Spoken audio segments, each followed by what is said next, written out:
কোরআন মানলে জান্নাতি, না মানলে জাহান্নামী।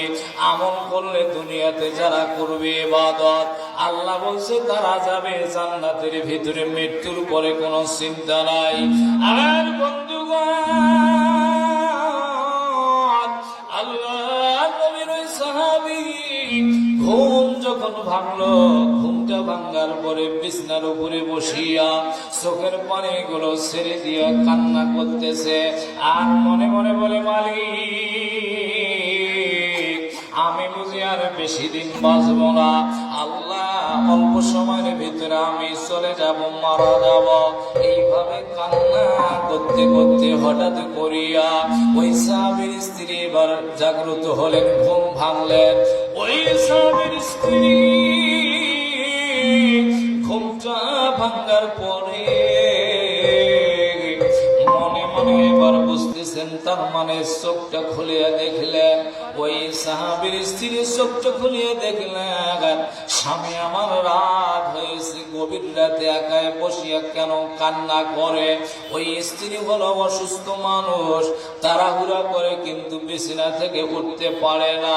বাজান রে, সন্তানকে পেটের ভিতরে নিয়া যেই মা জননী পেটের ভিতরে সন্তানকে রাখে, ওই মায়ের মতো কষ্ট এই দুনিয়াতে আর কারো হয় না। জোরে বলেন ঠিক না বেঠিক? আমার ভাইরা ও যুবকেরা, তোমরা যারা এখানে বসে আছো, বন্ধুরে অনেক সময় লক্ষ্য করিলে দেখা যায় অনেক যুবক আছে, অনেক যুবক আছে বৃদ্ধ বয়সে মা বাবার মনে কষ্ট দেয়। জোরে বলেন দেয় কি দেয় না? ও যুবকরে, হাতে ধরে পায়ে পড়ি রে যুবক, কেন তুমি তোমার মা বাবার মনে কষ্ট দাও রে যুবক? তুমি জানো না ওই মায়ের জন্য আজকে তুমি এই দুনিয়াতে আসলে, ওই মায়ের জন্য আজকে তুমি কথা বলতে পারো, ওই মায়ের জন্য আজকে তুমি বাড়িওয়ালা, ওই মায়ের জন্য আজকে তোমার গাড়ি হয়েছে, ওই মায়ের জন্য আজকে তুমি অনেক সম্পদের মালিক হয়েছো। জোরে বলে হয়েছে কি হয় নাই? আমার ভাইয়েরা, মা সন্তানকে পেটের ভিতরে নিয়ে, বিজ্ঞানীরা বলেছে একটা বাচ্চা যখন মায়ের পেটের ভিতরে থাকে, 7 মাস যখন বয়স হয়, ওই বাচ্চাটার পা দুটো মা জননীর কলিজার ভিতরে লেগে যায়।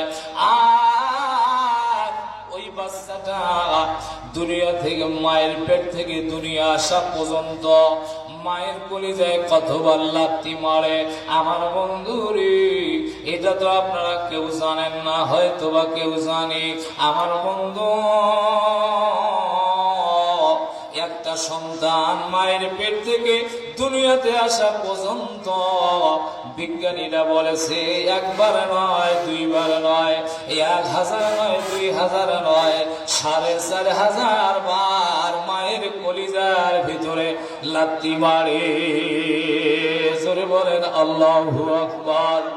আর বন্ধুগণ, বিজ্ঞানীরা বলেছেন ওই 4500 বার লাথির একটা লাথি যদি কোন পুরুষ মানুষের কলিজায় মারা হতো, ওই পুরুষ মানুষটা সঙ্গে সঙ্গে মারা যেত। কিন্তু আপনার আমার কলিজার ভিতরে 4500 বার লাথি মারা হলো, এর পরেও মা জননী ভুল করিয়াও কোন সন্তানকে কোনদিন রাগ দেখায় না। জোরে বলেন ঠিক না বেঠিক? আমার বন্ধু গো, এখানে যারা বসে আছেন বাবা, অনেকের কলিজার টুকরা সন্তান, আদরের সন্তান বিদেশে আছে, বাইরে আছে বাবা। ওই সন্তান যখন রাত্রিবেলায় মা বাড়ি থেকে ফোন দিয়ে বলে, বাবা তুমি কেমন আছো, বাবা তুমি বাইরে ঘোরাফেরা করিও না, কারণ লক্ষ্য করে দেখবে ওই মা প্রতিদিন ঘুমানোর আগে ওই বিদেশে থাকা জাদু ঘন্টার খবর নেয়। জোরে বলেন নেয় কি নেয় না? আল্লাহ নবীর সাহাবী এবার বিছানার উপরে বসিয়া কান্না করতেছেন।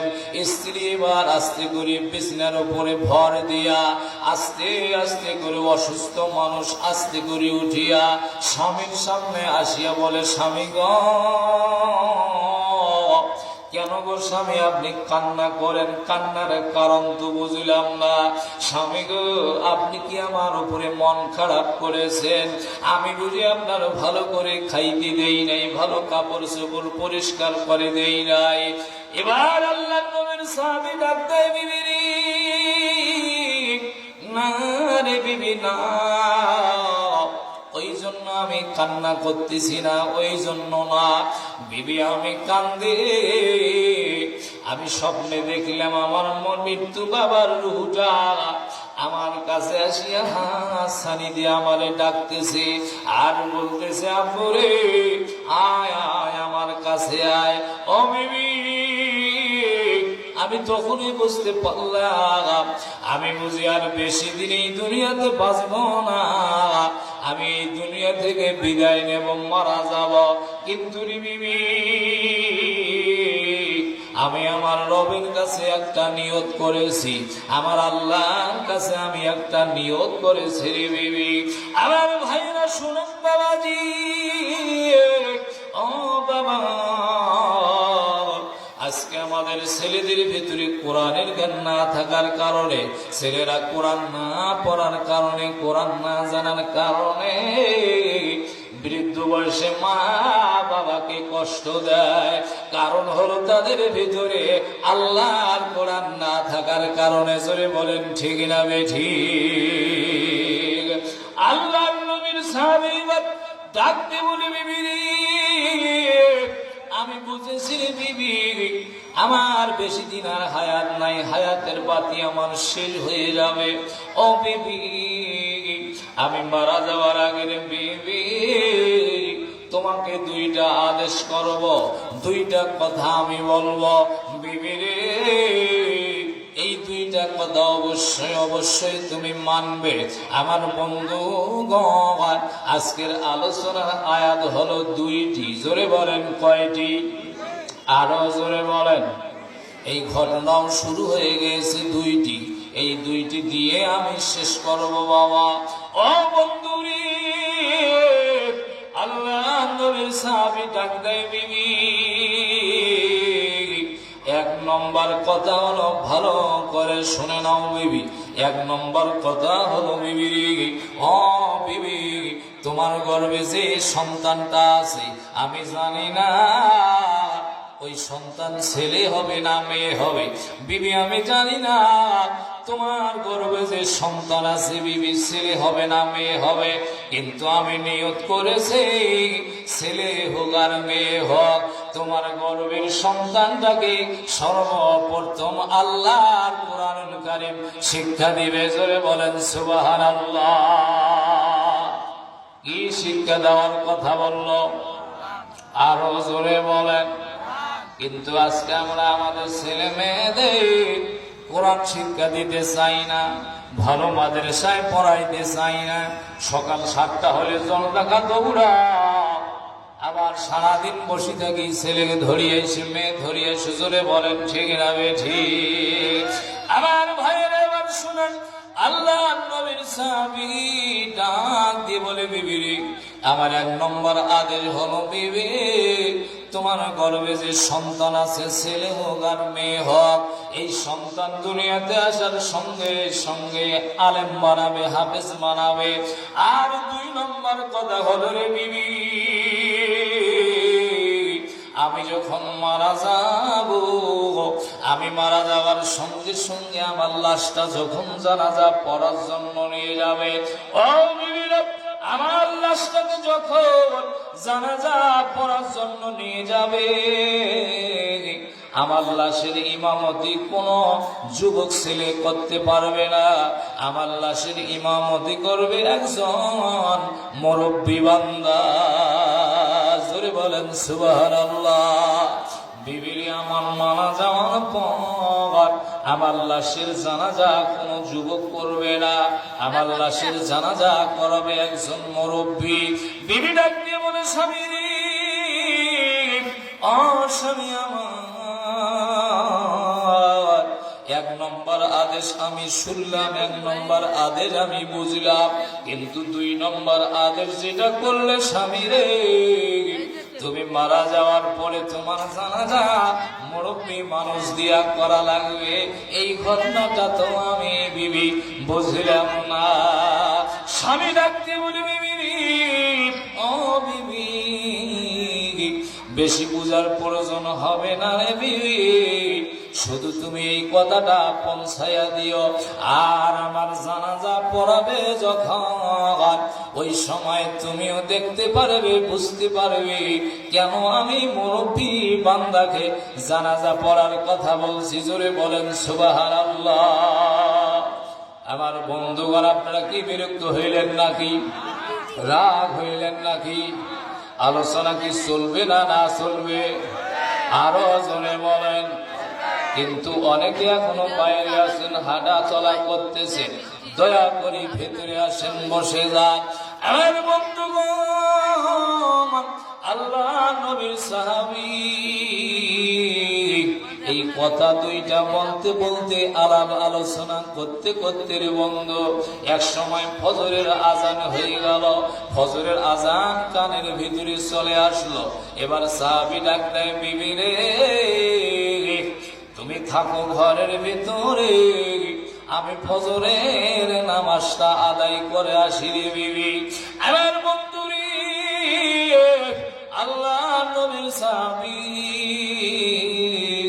ফজরের নামাজ আদায় করলেন। যখন নামাজ আদায় করার শেষে তাড়াহুড়া করে বাড়ির ভিতরে চলে আসলেন। বাড়ির ভিতরে আসার পর এখনো রুমের ভিতরে ঢোকে নাই, ঘরের ভিতরে, কিন্তু ওই সাহাবীর দরজার সামনে একটা খেজুরের গাছ ছিল। জোরে বলেন কিসের গাছ? আরো জোরে বলেন কিসের গাছ? খেজুরের একটা গাছ ছিল। আল্লাহ নবীর সাহাবী একটা পা যখন আস্তে করে ঘরের ভিতরে দিলেন, আর একটা পা এখনো বাইরে আছে, এখনো ভেতরে দেন নাই, ঠিক ওই সময়ের ভিতরে ওই খেজুরের ডালের মধ্যে হলুদ রঙের একটা পাখি আসিয়া বসলো। হলুদ রঙের পাখিটি আল্লাহর কাছে বলে, মালিক, আমার জবানটা এই সময় খুলে দাও রে আমার আল্লাহ, আমার জবান যদি খুলে দাও, আমি পাখি তোমার বান্দাকে একটা সুসংবাদ দিয়া যাব রে আল্লাহ। জোরে বলেন সুবহানাল্লাহ। পাখি এবার বলছে, মালিক রে, আমার জবান খুলে দাও আল্লাহ। ঠিক ওই সময় ভিতরে আমার আল্লাহ রব্বুল আলামিন ওই পাখির জবান খুলে দিয়ে দিলেন। বাবা, পাখি এবার কথা বলতেছে। এবার কথা বলার মাধ্যমে ওই সাহাবীকে সালাম দিল। দেওয়ার পর বলছে, আল্লাহর বান্দা, আমি একটা সংবাদ দেওয়ার জন্য তোমার কাছে আসিলাম। ও বান্দা, ভালো করে শুনে নাও, আমি কি সংবাদ দেওয়ার জন্য আসলাম। আল্লাহর বান্দা নবীর সাহাবী ডাক দিয়ে বলে, পাখি রে, কি কথা বলবে রে পাখি? তাড়াতাড়ি বলো, কি কথা বলবি? পাখি এবার মানুষের ভাষায় কথা বলে, আল্লাহর বান্দা, আপনি আর বেশি দিন দুনিয়াতে থাকবেন না, আপনি আর বেশি দিন বাঁচবেন না, তার মানে অল্প দিনের ভিতরে আপনি মারা যাবেন। আর একটা কথার বান্দা, আপনি মারা যাওয়ার পরে পরে আপনার লাশটা যখন জানাজা পড়ার জন্য নিয়ে যাবে, সবাই যখন লাশটা সামনে রাখিয়া, সবাই যখন ইমামতি করার জন্য একজন ইমাম সামনে দাঁড়াবে, আর যতগুলো মানুষ তোমার জানাজা পড়ার জন্য দাঁড়াবে, আল্লাহর বান্দারে, ওই সময় আমি পাখি এমন একটা ঘটনা ঘটাবো, ওই সময় আমি পাখি এমন একটা ঘটনা ঘটাবো, ওই জানাজা পড়ার সব মানুষগুলো ওই ঘটনা দেখবি। কয়টা কথা বললো? আরো জোরে বলেন কয়টা? বাবা আপনারা কি ঘুমাইছেন নাকি? ঘুম ধরছে নাকি? তাহলে ঘুম পারা যাইবে না। অল্প সময় আমি শেষ করে দেব। এখনো যারা বাইরে আছেন, রাস্তাঘাটে ঘোরাঘুরি করতেছেন, বন্ধু অনেকে মনে মনে চিন্তা করতেছেন, না না এখনো আমি যাব না। কিন্তু রে বন্ধু, এমনও তো হতে পারে ওই দাঁড়িয়ে থাকা অবস্থায় আজরাইল তোমার জানটা কবজ করে নিয়ে যেতে পারে। জোরে বলেন পারে না? পারে না? মরণের কোনো গ্যারান্টি নাই। আল্লাহ বলছে, বান্দা আমার ওই জান্নাতের বাগানে, ওই জান্নাতের বাগানের ভিতরে বসিয়া আলোচনা শুনতে শুনতে কোন আমার বান্দা যদি মারা যায়, আমি কথা দিলাম ওই বান্দাটারে মাফ করে দিয়ে আমি জান্নাতে দেব। জোরে বলেন সুবহানাল্লাহ। আমার বন্ধুগণ, পাখি বলো দুইটা কথা বললো।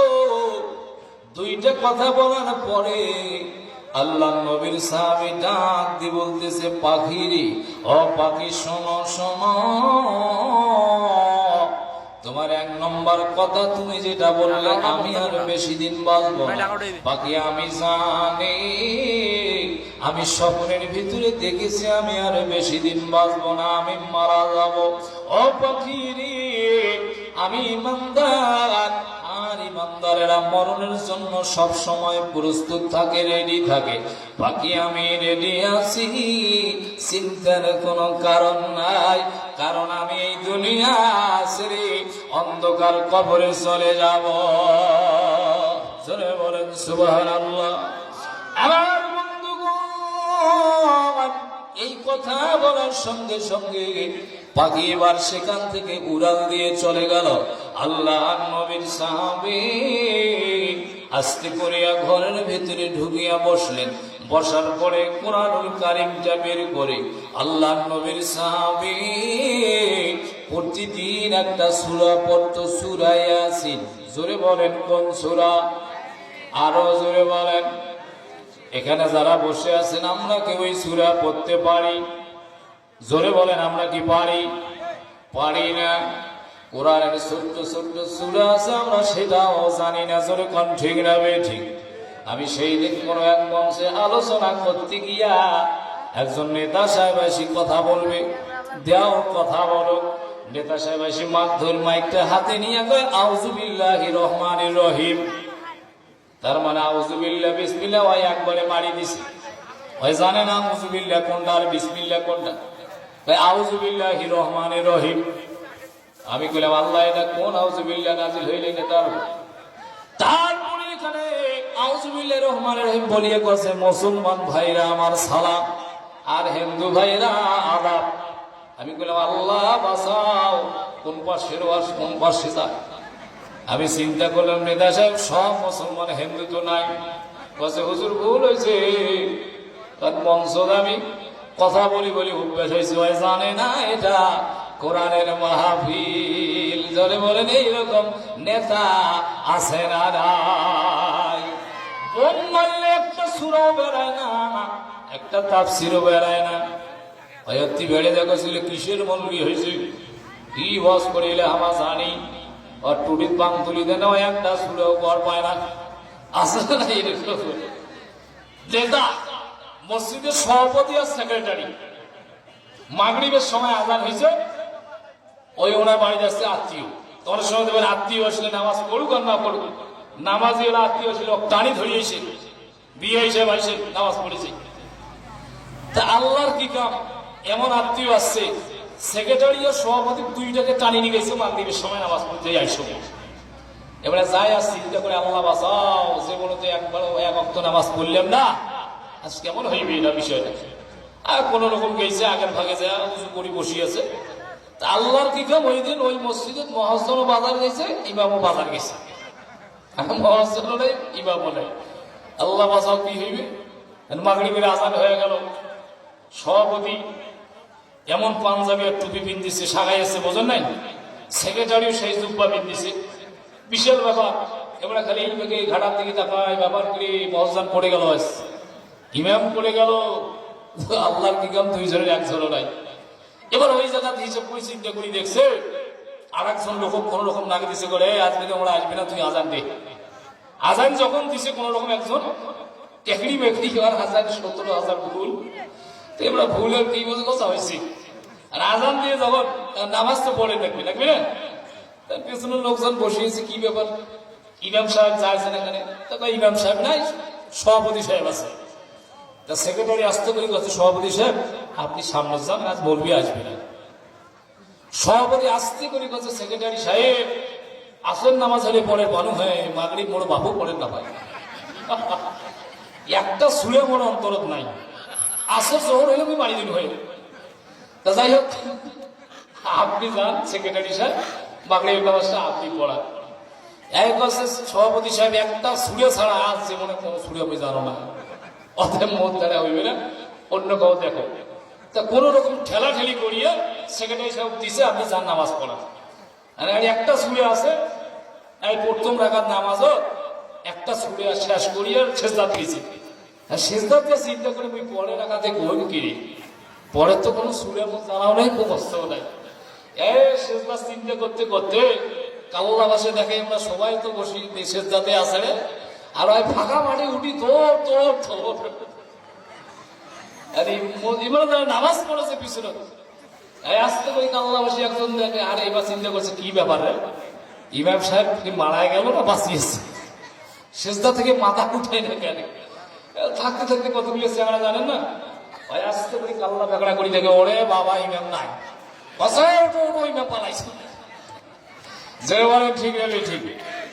আজকে কিছু কিছু নেতা আছে একটা সুরেও জানে না, ওই ফির আবার কি হল, ওই একবারে নেতা তসবি পড়েছে আর জুম্মার ঘর ঢুকি কথা, নজর ঘর খালি বেড়ায় আর খায়, এত মুড়ে বালা, আরে বাপ সর্বনাশ। চোখে দেখেন না আপনি, মনে মনে কয় কত টাকা মারলু কলম দিয়ে, ঘুষের টাকা ঘর ঢুকি, এখন তুই তসবি পড়িস, চলে কর ঠিক রে ঠিক। এইরকম নেতা আমাদের সমাজে আছে না নাই? পড়তে পারে না কিন্তু ভুল ধরতে পারে। কি ধরতে পারে? একজন নেতা যদি এনে আসিয়া ওয়াজ করি পায়, ওর পায়জামা গরম হইবে। যখন যদি এরকম কোন নেতা থাকে ওকে পুরস্কার দেবো, একটাও নাই। আউজুবিল্লাহ জায়গা কি করবে না করবে আর কামে শেষ। যেরকম ঠিক নেবে ঠিক। বেটা ওয়াজ করা কোন ঠেলাই না এখানে, কোন জ্বালা এটা বসে। এক লোকের গরু ফেলেছে, উঠতে কাম শেষ। হাসতে দিয়েছি, স্কুলের সম্বন্ধে এসেছে, আর ছেলে যাইছে, তা ছেলে কাছে আব্বা করে যাচ্ছে, ভাই সাধ্য মোট গরু ফেলেছে। আরে ছেলে তো মাথা গড়ো, আব্বা ভাই বল করে আজ ব্যাপারটা কি হল, বাড়ি যাওয়ার মা বিচার দিছে, আব্বার মাথা খারাপ হয়েছে নাকি? কাছে কি কইছে, কাছে আর ভাই সাধ্য গরু ফেলেছে। তা গরু ফেলেছে মোর সাথে কি, মুখ ভাই কেন করে থাকে বাড়ি এসে। এই বেচারা গরু টরু কইছে হাফসিয়ে বসিয়েছে, তারপরে আসিয়া ওই বেচারা বসিয়ে ফিরে এসে তা আমার বাড়ি এলে আসতে করে কাছে, শোনেন আজ তোমার ফের কি হয়েছে? বাঘ বলে আজ ভাই কইছেন, কছে গরু হলা কি জ্বালামাও, সেটা তুই কি জানিস? বিষয়টা হলো বুঝতে হবে, ওয়াজ করা কি জানা সেটা নেতা সাহেব কি জানে, তোমরা কি জানেন? আবার ভাইয়ারা সেখান ঠিক নেবে ঠিক নাই। আমার বন্ধু বলে আসুন, আল্লাহ নবীর সাহাবী ফজরের নামাজ শেষ করিয়া ঘরের ভিতরে ঢুকিয়া সূরা ইয়াসিন তেলাওয়াত করা শুরু করে দিলেন। সূরা ইয়াসিন পড়া যখন শেষ হয়ে গেল, ঠিক ওই মুহূর্তে মালাকুল মাউত আসিয়া আল্লাহ নবীর ওই সাহাবীর জানটা কবজ করে নিয়ে গেল, মৃত্যুবরণ করল, মারা গেল। মারা যাবার সঙ্গে সঙ্গে রে আমার ভাইয়েরা, আপনি যখন মারা যাবেন, যতই বড় আপনি নেতা হন, যতই বড় ডাক্তার হন, যতই বড় মাস্টার হন, বন্ধু ওই মারা যাওয়ার সঙ্গে সঙ্গে ওই লাশটা কিন্তু আর ঘরের ভিতরে রাখবে না, আর রুমের ভিতরে রাখবে না, বারান্দা দুয়ার রাখবে না, আঙ্গিনের একটা কন্যারে সুন্দর ভাবে ডেকে দিবে, আর এলান হবে, মাইকিং হবে, সব মানুষগুলো দলে দলে আসবে। আপনার মরা মুখটা দেখবে আর কান্না করবে। এবার লাশটা যখন ঘর থেকে বাইরে নিয়ে গেল আমার বন্ধু, ওই সাহাবী মরার আগে কয়টা উপদেশ দিয়েছিলেন বলেন তো? আরো জোরে, জোর হলো না? নীল গেছেন যারা, চেতনে আছেন যারা, জীবিত আছেন যারা, কয়টা? দুইটা উপদেশ দিয়েছিল। এক নম্বর উপদেশ হলো, বিবি রে, তোর পেটের ভিতরে যে বাচ্চা আছে বিবি, ছেলে হোক আর মেয়ে হোক, ওই বাচ্চাটাকে ইলম শিক্ষা দিতে হবে, কোরআন শিক্ষা দিতে হবে। আর দুই নম্বর উপদেশ হলো, বিবি রে, আমার মারা যাওয়ার পরে আমার লাশের জানাজা কোন যুবক মানুষ পড়াইতে পারবে না, মুরব্বী মানুষ আমার লাশের জানাজা করবে। এইবার বন্ধুরে, লাশটা যখন ঘর থেকে বাইরে নিয়ে গেল,